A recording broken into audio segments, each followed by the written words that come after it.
Hey guys, welcome back to the Money Zone. I'm your host, Folasade, the accountability accountant, guys. And on today's show, we're going to talk about all the mess that you early filers possibly got yourself into by filing your tax return absolutely too early. So, the IRS sent out a one of their media releases. Was it last week? I think it was early last week, and IRS was like, problem. For all the people that have filed their tax return early, here are some of the problems that you guys have gotten yourself into. So, number one, if you filed your tax return early and you did not pull your tax transcript, you have probably messed yourself up. Now, here's the thing, guys. Even if you were to pull your transcript, there's a possibility that not all of your income has been reported to the IRS right now, or the IRS have not updated their records yet to adjust your file. Okay, so if you were to pull your tax transcripts right now or any earlier than from today's show on Beltway Radio, right, then your tax transcript, your wage and income transcripts with the IRS may be insufficient. It may lack something, either your mortgage insurance, your one of your W-2s or a 1099 that you receive. There's a possibility. However, the IRS is saying that before you guys file your tax return, you want to make sure that you have all of the paperwork that you are anticipating. And I have to be honest with you guys. Y'all not just randomly receiving income. Y'all just not randomly receiving or giving donations. Like, so we have to kind of just do a little bit better, y'all, when it comes down to us with the tax returns. Simply because you are responsible for everything that you guys put in your tax return. So if you filed your tax return early without pulling your transcripts, and in hopes that your transcript have all of your income, if you did pull it, then if you didn't pull your transcripts, then you may have missed out on some income. But between me and you guys, you know how much money you made. You know, we black folks. We know we use Stripe. We know we use Square. We know we use Zelle, Cash App.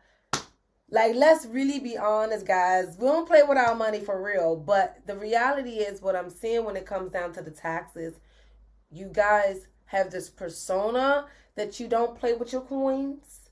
But the reality is you are playing with your coins because you are not keeping proper records. So the IRS said, for all of y'all that's not keeping proper records, you need to pull your transcript, okay? But you also need to take a step back and peruse your brain to see whether or not you missed any income streams. Because what is already happening is that you guys are filing tax returns and you're not including income on 1099s. You're also not including refunds from your states that are taxable. Okay, some of you are not including some stocks and stuff that you did, that you purchased during COVID that you just sold last year. It's a lot going on, and the IRS say, slow down, buddy. Take step number one, guys, and make sure, my recommendation for this year before you file your tax return, especially if you're uncertain as to everywhere you've made money, or if you had multiple jobs, or whatever the situation may be. If you're not sure you have all your paperwork, number one step, pull your tax transcripts. Okay? Pull your tax transcripts to make sure you have all the income. And then while you guys are reviewing your transcript to make sure everything is there, you need to peruse your brain to see if those all of the jobs and everything that you've done last year, because we know what we made, y'all. Let's stop acting very naive and just like poor like. The way we're handling taxes right now, we acting like all of us poor. I don't know what's going on, but it's too much going on. So number one, pull your transcripts. Number two, take a review, take an account of all of the jobs and things that you guys worked. The third thing, okay, that you guys need to definitely do, okay, is make sure, and I've been saying this, okay, for 2 years now, and I'm starting to feel like one of those bears on repeat. But I'm going to say it again. Make sure you guys file an accurate tax return. I'm already seeing the shadiness happen. Look, I've already seen the shadiness happening. You guys already still shopping around, trying to get the best refund. Y'all still trying to get people to throw stuff on y'all taxes because you was expecting more of a refund. Whatever your situation may be, the third thing I need you guys to do this year is to file an accurate tax return. Because, see, remember, the IRS is waiting for everybody's 2020, because some of you still ain't filed 2020, your 2021 and your 2022 return, guys. And really, they're really waiting for the 2023 one that we're going to file next year so they can compare all of those and find any inconsistencies and send out those daunting CP 2000 notices saying we've made an adjustment to your tax return. So you guys have to now start taking responsibility for the outcomes that you want out of life. And they say how you do one thing, and I'm experiencing this on my own life, is how you do everything, okay? If you guys are not keeping proper records to file your taxes, then I know if you have a business, you are not keeping proper records. If your household is not really organized or you have no type of structure, more than likely your paperwork is all over the place and you don't have no structure. Like we have to do better, because your lack of record keeping, your lack of being responsible is going to end up getting you audited. And let's really be honest. It was so much scams and so much shadiness going on these last couple of years. Some of you know you didn't do things right. And so I'm begging you, just do things right now, because they're waiting for those mistakes to send those notices. And if you cannot back yourself up, more than likely that notice can lead to an audit, okay, or an adjustment of your taxes. So make sure you file an accurate return, okay? They're waiting for that. Like, they're hype, like real hype, like waiting for y'all return, okay? So number one, make sure you guys pull your transcripts. Number two, take an account for all of the jobs and all of the side gigs and everything that you guys have done, okay? The third thing that you guys need to do is file an accurate tax return. Sorry. You want to make sure you file an accurate tax return, because they're going to use this as the year that a lot of you are going to start getting this, okay? And then the fourth thing you guys need to do, if you know you did not include something on your tax return, right? Like business income, or you ended up getting a 1099 from Amazon for some dividend income. There is some ways, guys, in some situations you don't have to necessarily amend your tax return, okay? And let me give you a few examples of the ways that you don't have to amend your return. So let's say, for example, if you did not include a W-2 on your taxes, right? It's only a W-2. The IRS already have all of the information for the W-2.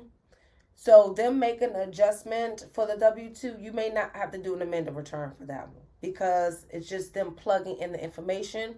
It doesn't really involve them taking into account expenses that is not included on that W-2 form, right? So if you have a W-2 form that you left off, you may not have to do an amended return. The IRS will say, oh, we adjusted it, and if it matches, you're good to go, okay? Or let's say, for example, you ended up getting a refund from the state and you didn't include it, all right? The IRS will more than likely adjust the return and say, hey, we noticed that you received this 1099-G from the state. You didn't include on your return, so we adjusted it for you. In that case, you can accept their adjustments. Now, if you did not include a 1099 for your business, or rental income, or stocks, or crypto, or something like that, I don't personally recommend you allow the IRS to adjust your return and you just accept the changes that they presented to you. I personally recommend you have it looked at by a professional and maybe have it amended, because those 4 different scenarios involve you providing us possibly some information.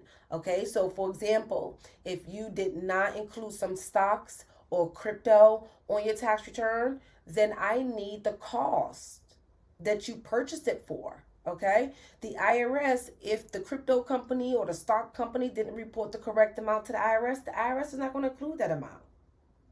Okay? And I've even seen I've seen situations where the IRS actually even have the cost basis, what you purchased it for, and didn't even include it. Okay? If you have a 1099 from your business, right? The IRS will just add it on to your tax return, not taking into account the expenses that you have possibly accumulated to make that money in your business. So when you have a business and you did not include that 1099 on there, do not just let the IRS just throw it on there, because they're not going to take into account the business expenses that you've accumulated throughout the year. Okay? Same thing goes for the stocks. If you sold any stocks, you didn't include it, the IRS may not make the correct adjustment and take into account your cost. So you don't want to just accept, oh, we adjusted your tax return. Okay? And then last but not least, rental income. If you guys have done Airbnb, if you guys have done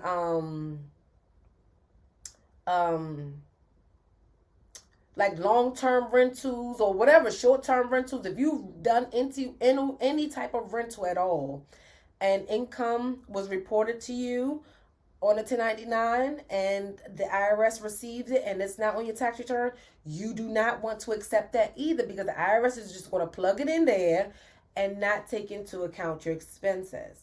So I only personally recommend you guys accept the adjustments from the IRS if and only it includes a W-2. Okay, if and only if it includes like a 1099-G from your state.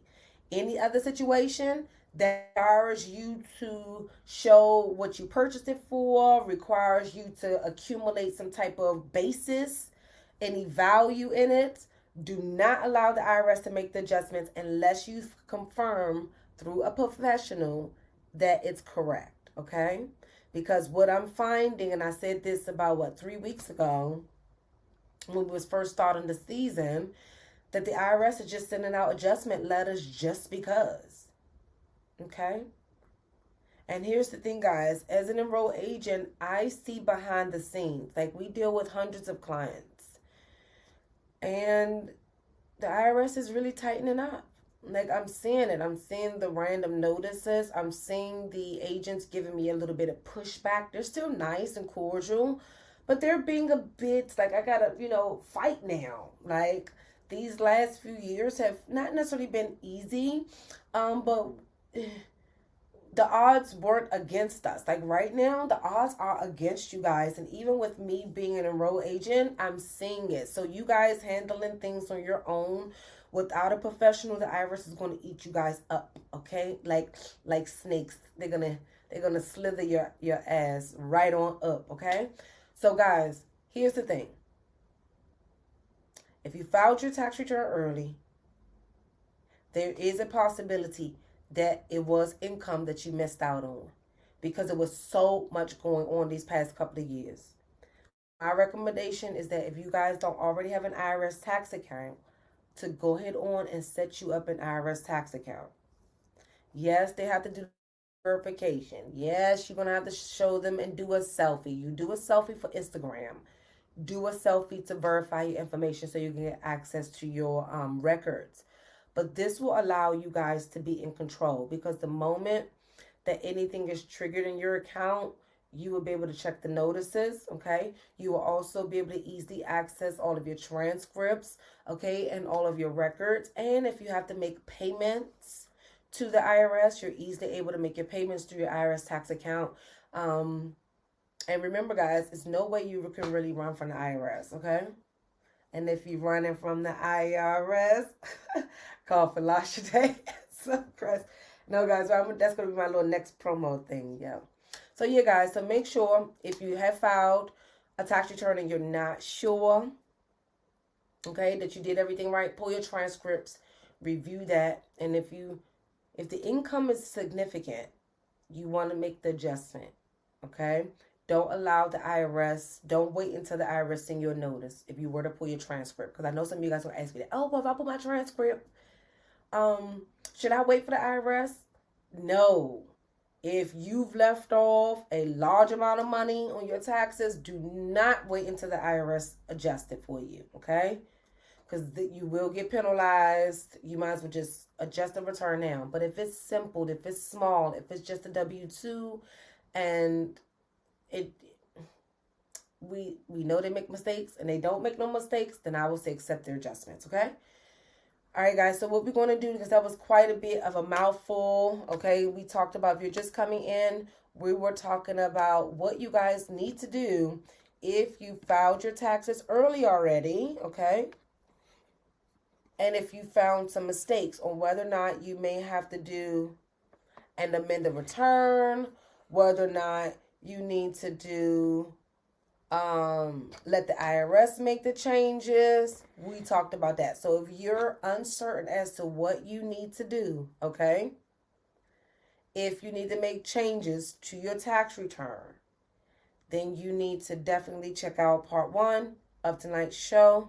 We're going to have it on our YouTube page, which is Folasade TV. So head over to our YouTube page to subscribe so you can check out tonight's show so you can know what you guys need to do.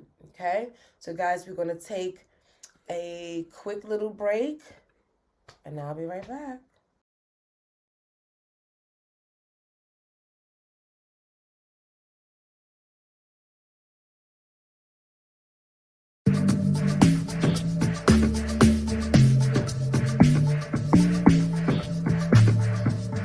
Realize how much help that I needed when I started my business. Like, I knew I couldn't do it by myself, but I didn't know to the extent of how much help I would need. You know, so this is why your accounting is so important, because it's the difference between you being a one-man band for the rest of your life and you being able to hire your next right-hand man. And see, so for example, like me, I'm a service provider. So if I hire another individual in my office, the next thing would be someone that has a CPA or an enrolled agent, someone with the credentials of my caliber, right? So I can now officially somewhat delegate everything to them, right? And so it costs to hire an accountant. It costs. I'm gonna have to pay them no less than maybe 70 G's. So while all of you entrepreneurs thinking that it's so easy to really grow your business, now I already have $100,000 in payroll already. So when I add on another 70, so that's now taking my total payroll to $250,000. And so while you small businesses think that it's a game to level up and grow your businesses, when it's time for you to sacrifice that 70,000 to pay somebody, you're not willing to do so. So you stay where you are.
one. If you don't like yourself, if you don't think you're cute enough, or if you don't have enough money, what could we do to change it? Nobody right now, will we on this day and time should be hating on nobody or should be judged. All of us have the same 24 hours. All of us have the same opportunities. Now, the moment that Facebook, Instagram, TikTok, and YouTube start charging us to use their platform is the moment that we all can say we have the same opportunity. But right now, we all have the same opportunity. So what is stopping you from doing what you need to do in hustle? What's stopping y'all? First of all, stop watching everybody. Because when you are not where you want to be in life, guys, is a difference between watching people to get motivation and watching people and start to develop hate.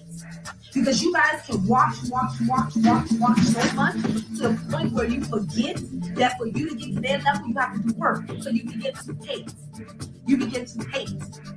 So what is it? What do we need to do? And I think the first thing we all need to do is accept accountability. Accept accountability for where you are right now. If you're not happy, write down why. If you're not financially stable, write down why. So like me, I had to do an evaluation of myself. I said, okay, I'm pretty consistent, pretty disciplined, but not as bad as consistent and disciplined as I could be. So guess what I got? Okay, be more consistent, be more disciplined.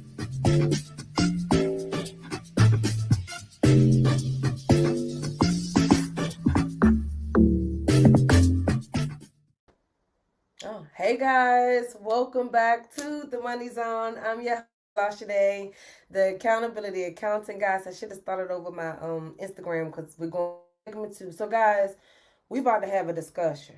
I know I try to do my little professional one first segment, and then this be all my topic segment 2, right?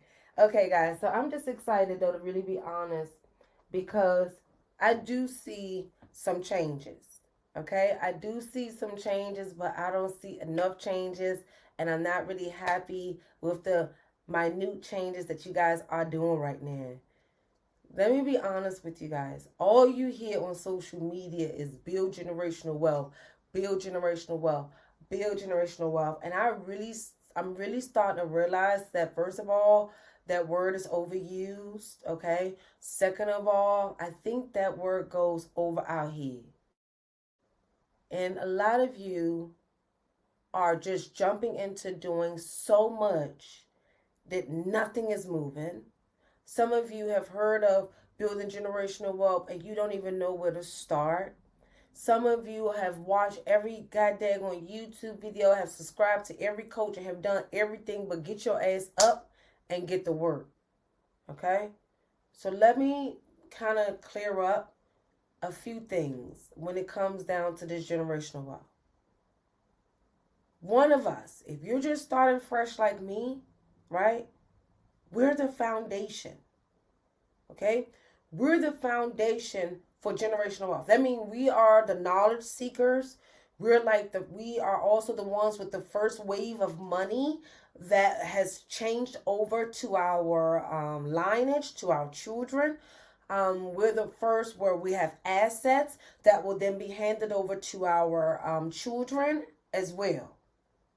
Guys, even if you only leave your children with a $50,000 life insurance policy, your home off, and the knowledge, okay, the knowledge to manage money, that is generational wealth.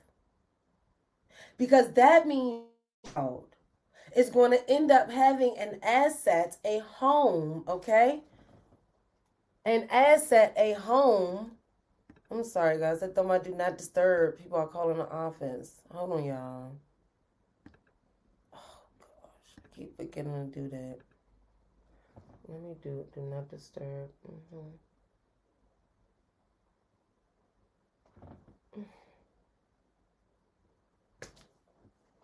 You guys will end up having an asset, an appreciating asset that's going to hand over to your children. You're also going to have your $250,000 life insurance policy that's going to hand over to them, and whatever cash and all of the knowledge that you have taught them throughout your journey of become financially literate. Some of you have gotten this generational wealth have made it seem so complex, and you have invested so much money into knowledge that you don't even have the money now to invest. I'm going to repeat that. Some of you have made this generational wealth thing seem so complex and unattainable that you have now invested so much more into other people's programs and services, and then you look back and you don't have no money to invest into yourselves. Some of you right now, as you're watching the Money Zone, or you're going to probably watch the replay, I'm sorry to offend you, but some of you have not even started contributing to your own job's 401k. But you're online to build generational wealth, but you haven't even started contributing to your job's 401k plan. How does that make sense? You want to build generational wealth, but you don't want to have a retirement plan? You don't want to have no money when you go to retire? So guys, generational wealth really starts with you, with the acquisition of the knowledge. But I'm not talking about go deep and invest 10 and 15 and 20,000 into a coaching program. I'm talking about maybe watch some YouTube videos, acquire a basic money management app for your personal finances, okay? Start becoming financially disciplined and start saving money. Because see, guys, there's no way for you to invest any money if you're overspending. So lesson number 1 to build generational wealth, we have to stop overspending, so that you can free up some of your earned income so you can start to invest it. But until we get our budgets in order, until we look at the numbers, until we accept that we have to cut back our spending, right? Then we're not going to be able to build wealth. You're going to always have to make more money. And it's okay. Some of you are going to always have to make more money. Like me, honestly, guys, yeah, I want to make a lot of money, but I don't want to work myself to death for it. I don't want to sacrifice of my children to do. I want to be able to sit here, make millions of dollars. If I can do that and don't sacrifice my family and all of that stuff, then I'll do it. But if you guys are out there building generational wealth and you're sacrificing, all of your time with your family, you keep investing into coaching programs and nothing is working, you keep starting and stopping businesses, you need to take a step back. Because your first step, guys, in building generational wealth starts with where you are. What do you have? What are you doing with your money? What could you be doing differently with your money? So step number 1 of building generational wealth, everybody needs a retirement account. If your job don't offer one, you can go to your bank. They may have a Roth, maybe a traditional IRA that you can set. If your job have a retirement plan, I recommend you join their retirement plan, even if they don't match you. Because I'm hearing some of you say, oh, I'm not contributing to my job's retirement plan because they're not matching it. It doesn't matter. Sock that money away. Okay? Now, if they're matching it, sock away more. But if they're not matching it, still sock away some money. Okay? So that's number 1. Advantage of your retirement accounts, and if you don't have one with your job, set up one. Okay. Number 2, guys, we have to cut back our spending, because see, part of generational wealth is not just having assets, but also having liquid, like having some cash. Literally, think about this. If you die today or tomorrow, your life insurance proceeds are not going to pay out to your beneficiaries right away. Okay. They're not. It might take some time. And what if, lo and behold, I hope this is not your child, or I hope this is not your situation. It could be anything, not even your child. It could be your business needing the money to run. It could be your household need a heater that needs to be fixed while you're being buried, right? Without you having any liquid cash, then there's certain things that may not be able to get done, while your family is preparing for your homegoing. So you also want to have some liquid cash, not only for hard times, situation like that, but you also want your kids to be able to get some liquid cash. How beautiful would it be to be like, okay, mom and dad left us this house, $250,000 in life insurance, plus they had $50,000 in cash. All right, here's yours, here's yours, here's yours, here's yours, here's yours. When we sell the house, everybody to get their 25%. That looks good. You want to have some liquid. Okay? And when you end up passing away, most of the time your liquid will be what you saved, your emergency fund, your vacation funds, all your little pockets that you started to save throughout your journey of life. So, guys, you want to have pockets. You want to have pockets. Like literally one of my clients last year, her father passed away. He had so many different pockets of stuff for her. Like she was just all of a sudden keep getting, oh, well, your dad had this retirement account. Oh, your dad had this. Oh, your dad had that. I was like, yes, yes, yes, because that's what generational wealth was. He got the assets, sacrificed the income, built the money, had the life insurance, had the houses, had everything. So now she actually don't even have to work anymore if that's her choosing.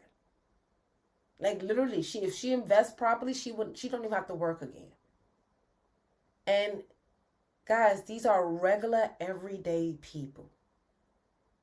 What they're doing is they're saving their money and they're investing into assets, state, life insurance, other businesses, and getting interest in other businesses as well, and stocks. Okay? And they having pockets of things going on, not just one, not just cash, not just real estate, not just life insurance. They're just doing what they can. So like if you people might be against this, and I'm not a financial advisor, but I'm practical. I come from nothing, and I know what it's hard to come from nothing and be the one to break all of the chains. And it just starts small. Like what I started to do with the kids, guys, I started to buy the kids little pieces of stock. Little pieces. When I had a little extra money, I'll buy Brendan Bryson Nike stock. Or when I had a little bit of money, I buy them some Disney stock. It just starts small, and then over time you're gonna be looking at their little portfolio like, oh my gosh, they got 20,000 in stocks, or they got 5,000 in stocks, whatever the case may be. But it starts where you guys are. Stop falling for this scam that you gotta have all this credit card debt or start this business. And yes, to build generational wealth extensively for generations and generations and generations to come, yes, you want to have a successful business. Okay? Yes. But that is not the only way to go. I don't know if you guys heard of the concept of the millionaire door. The millionaire next door is the type of person that I was just referencing, which is what the majority of society can be. The majority of the world is not going to have a $20 million company or a $4 million annual revenue company, and they're able to put away $1 million a year. That's not the typical. The typical is you guys are working your 9 to 5, you have your 401k, you sock money away. You reduce your expenses, you save your money, and you start investing. Okay? And it don't have to be big boy $5,000, $10,000 invested. It can be one stock at a time. And I know you've heard people say, "Oh, you don't get the best bang for your buck." You got to start where you are. Either start where you are or get stuck not doing anything. Okay? And then anyway, you want to learn as you're going. And if you just jump in 5 or 6 grand, that's when most people end up losing money, because they never studied what they're investing in. You're supposed to know what you're investing in. So if it's okay, ask them about the program. Read about their program. Figure out what stocks and plans do they invest in so you could be familiar with. Okay? So that's the first thing. Let me debunk that. The second thing, guys, yes, you can build generational wealth. Well, let me rephrase this. You can use your tax return to build generational wealth, because yes, the tax return does reward people that attempts to build generational wealth. But what I'm finding right now is that a lot of you guys are socking away your wealth into trying to find out tax strategies. Y'all buying coaching programs, find out tax strategies. You're buying coaching programs, and I'm not knocking anybody coaching programs, but y'all have to understand what I'm seeing.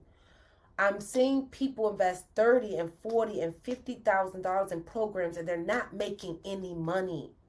So I'm at that point, y'all. Y'all are the ones, all y'all motherfucking coaches, and I'm sorry if you don't like me to curse. This is your time to log off. All y'all motherfucking coaches, y'all asses are getting motherfucking rich. And the little motherfucking people buying y'all motherfucking program, okay? They're still stuck. Your people are still stuck, okay? Their businesses are not going anywhere. Promises that you told them that you were going to do for them, they're not moving, okay? And the reason why they're not moving is because you guys were never really passionate about doing. We're in a new year. Stop trying to set up business that you have no purpose, no passion for, just for taxes. It is illegal. Let me be clear. If you're not setting up these businesses to make money, okay, and your intentions is only to write off deductions and to write off expenses so you can pay less taxes, you doing illegal stuff. You're trying to cheat the tax system. The only way that you're able to take losses on your taxes for a legitimate business, if it's a profit, and a lot of you guys starting these businesses because you want to make money. You're not starting these businesses because this is your passion and your purpose. You're just starting these businesses because people told you that you can build generational wealth if you have a business. So you're starting these businesses, getting these credit card debt, getting these trucks and cars, and you're stuck with massive debt. And I'm seeing it. Guys, start where you are. I hear that there's shortcuts to make money. It's shortcuts to get funding. I'm hearing it. I've joined some of the programs to see what was going on. What was the gist about, right? I've joined programs to see what the gist was about. The reality is some of y'all going to get stuck with that credit card debt because business was never your passion. Some of you guys are going to get stuck with those cars because business was never your passion.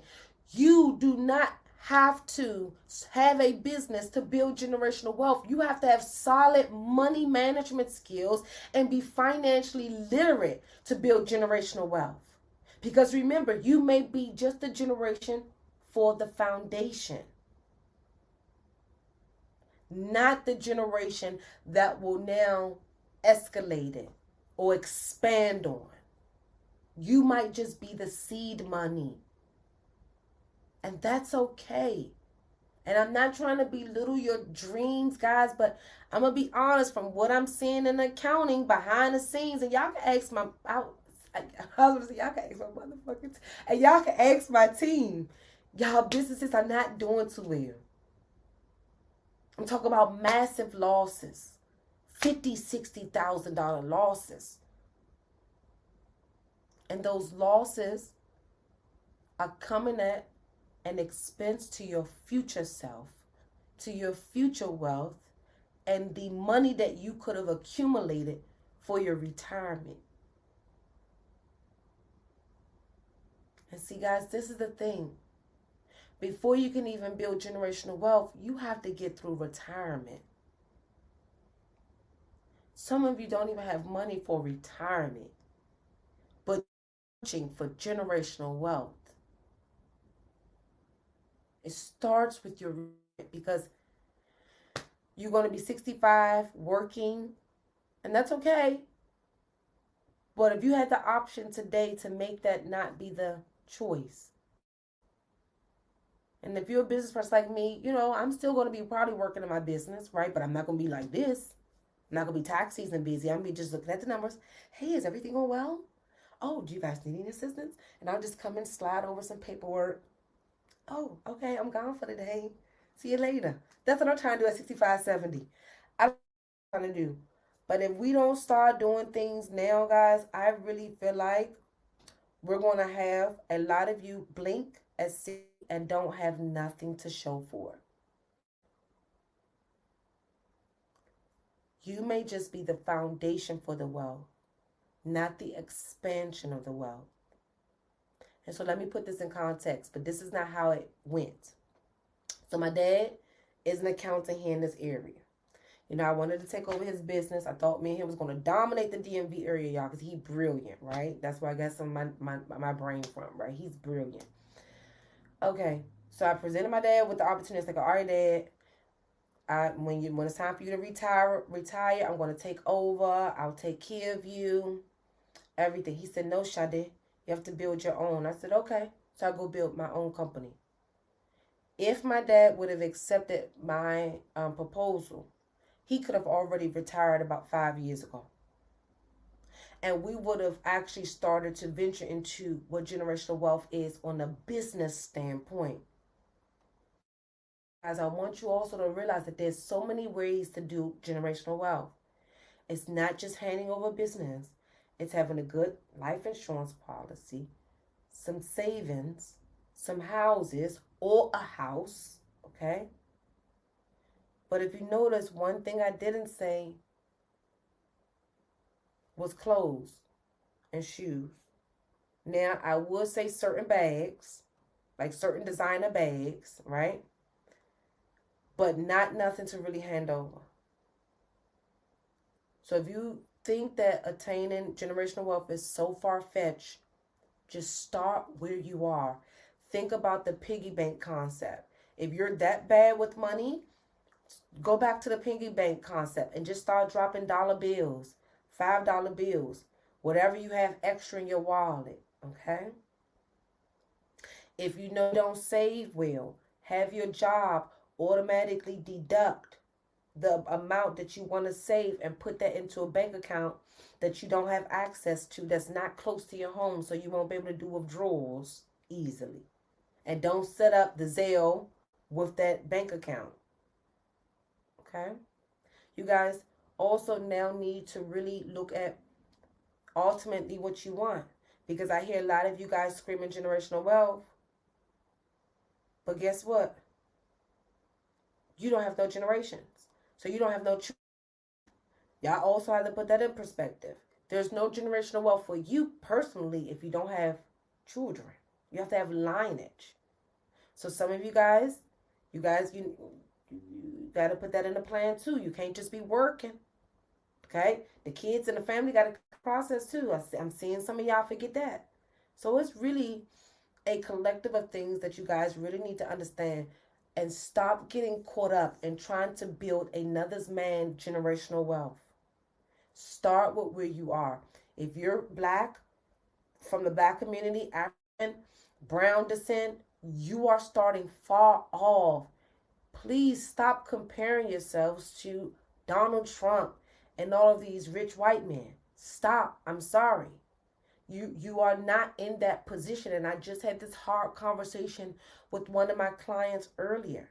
How are you going to be comparing yourself to a rich white man when he don't, or a rich person in itself, right? Where their income is, they're no longer earning it on their jobs or in their businesses.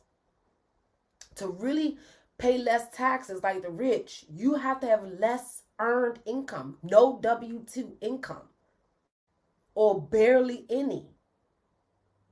But we are not set up like that yet financially for us to have our investments pay all of our bills. So the Donald Trump tax strategies that a lot of you guys are attempting to try to do, first of all, you need to be able to stop making money from a W-2. The moment your assets can pay your living expenses is when you can start doing tax strategies like Donald Trump. Y'all got to stay in your plane and stay in your wage. It is levels to this.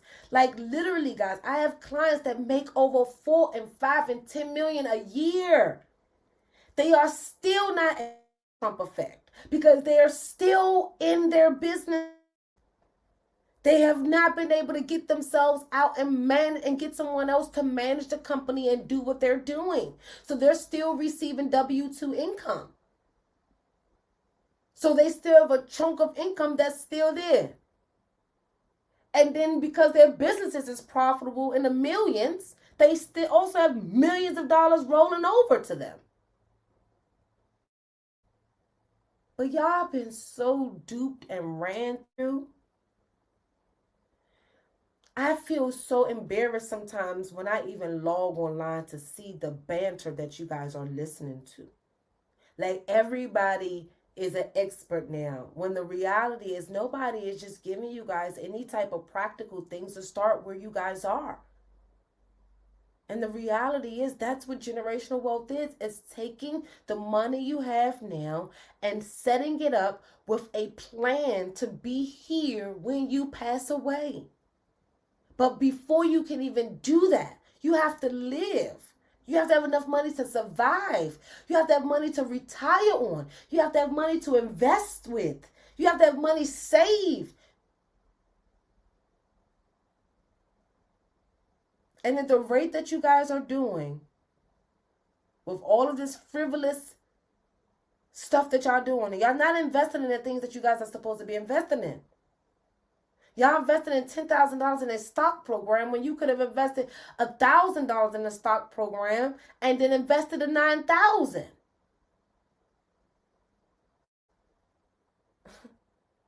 Y'all are scaring me, and I hate saying this, but y'all are scaring me because you're trying to get to 1,000 and you haven't even hit 100 yet. You probably had $20,000 saved in your bank account. But you buying a $5,000 coaching program on credit card to build generational wealth, and you haven't even been disciplined enough to track your expenses in your household. Do you know that wealthy people that are very rich, they're very financially disciplined? Let me say that again. Do you know the people that are really building generational wealth? They are really financially disciplined. They're not as frivolous and disorganized and all over the place. They're not. I was about to think about a master plan. They got a master plan. And they sticking to it. But you're not disciplined. But you telling me you want to build generational wealth? It starts with you saving. When was the last time you was able to keep $1,000 in your savings account? When was the last time you was able to keep $5,000? And I know some people say, well, you don't want $1,000 in your savings account. You know what, guys? I don't believe in that shit. I believe in you having money in every motherfucking spot. Because the person that's telling you not to have $5,000 in your bank account don't realize that you own a home. And if your furnace go out, you're going to need $10,000. Okay? If you own a home and you own your car and your transmission go out, you're going to need $3,000. So I don't believe in not having no cash, not putting no money in the bank. This is why you guys have to really hone into who you are spiritually. Because see, God will then tell you what type of money savings you need, how much your plot's supposed to be, where are your limitations, what you need to do. But because y'all think Instagram is y'all God, and Instagram can give you all the financial guidance and everything you need, guess what? You're forgetting about the basics. And the basic is to save. The basic is to not overspend. The basic is to not have an enormous credit card debt. The basic is to not just follow the Joneses. The basic is to start where you are. Basic 401k plan. Basic things. Don't be overspending. But you guys don't want to have that conversation. Y'all want to get rich quick. And y'all want to build wealth quick. And it don't work like that. Nobody that you know of, Bill Gates, what's his daggone name? Warren Buffett, all them, they did not build their wealth quickly. Look how old they are. Look when they started. In 1960 something. What are we in? 2022. But you're trying to do what they did in 1 year. And I'm not saying it's not possible.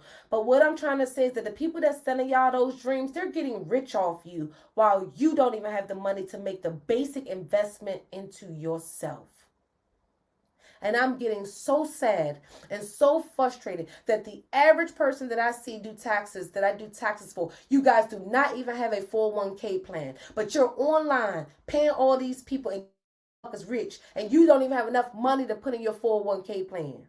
You don't even have $2,000 saved in your bank account for hard times, but you investing on your credit card to pay for their coaching program. How dare you sabotage yourself when generational wealth starts with you acquiring the knowledge to become disciplined and buying a program to suffice your spending and to act like you're doing something does not make you look like you disciplined, boo. It actually shows people like me that you're all over the place and you're confused. So step number 1 from today's show, invest in your 401k plan. It starts there. If you don't have one, if your job don't have one, contact your bank, or I will put the few financial advisors that I work with, my team, maybe put their comments in my live stream when they break out the video and give y'all their referral so y'all can start there. But we have to start somewhere. And then some of y'all ass don't even have life insurance, but you're paying people $5,000 for coaching motherfucking programs and you don't even have life insurance. So I'm sorry, guys. I had to end tonight off a little raunchy and a little rowdy because I'm tired of you guys being taken advantage of.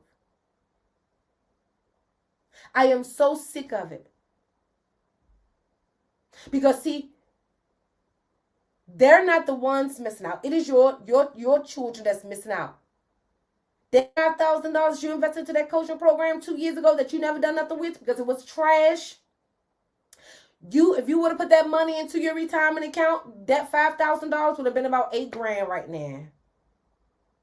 And because it's accumulating compound interest, probably even more than that. Daily compound interest. But y'all don't want to start where you guys are. Now, I'm a dreamer. My mother allowed me to dream, okay? And rest in peace to my mother. Today is her day. This day she passed away, y'all. She let me dream. And I want you guys to dream. But she also said, Pooh, you got to be fucking practical. You got to know where you are. Like, when I was dreaming about everything that I have now and everything that I still want, I'm still practical. I still say, okay, nope. This is what I can do. This is what my coins can do, and I do that. Stick with what you have. Focus on yourself, guys, okay? Y'all are doing too much. Y'all copying too much. Y'all just, everybody else gonna be rich but y'all. And y'all gonna be like, Folasade told me to just do my 401k. Folasade told me to just start where I am. And I don't want you guys to reflect on this conversation today, 5 years from now. I want you guys to take this conversation today and go and set up your retirement accounts tomorrow. Inquiry with your job as to what needs to be done to get things going, okay? And let's do this thing. Because think about it, guys. Social Security is not going to be around. So don't come at me talking about, I'm going to qualify for Social Security for last day. I don't need that. When? With what funds? So guys, that's it for tonight's show. I really enjoyed myself today with you guys per usual. Please, if you know you've messed up on your return or you filed too early, you're not sure, you want to check out the first segment of tonight's show. If you're all over the place about building this generational wealth thing, you don't even know where to start, you want to check out tonight's segment 2 of tonight's show, and both will be on our YouTube page, which is Folasade TV. Guys, give us some time with Beltway Radio. We're going to have everything up. Our Twitch, our Facebook is rolling. But we'll have our YouTube and everything up next week, guys. So head over to Beltway Radio. Subscribe to their YouTube channel if you want to watch it live. And make sure you subscribe to my channel if you want to watch the replay, which is Folasade. I love you guys so much. And I don't have a show next week. I will see you guys. And that's perfect because next week is Bryn's birthday. So yeah, so I will see you guys on the 21st. Okay, I will see you guys on the 21st, and let's just start where we are. Don't overthink it. You guys got it. Okay, I love you guys. Bye.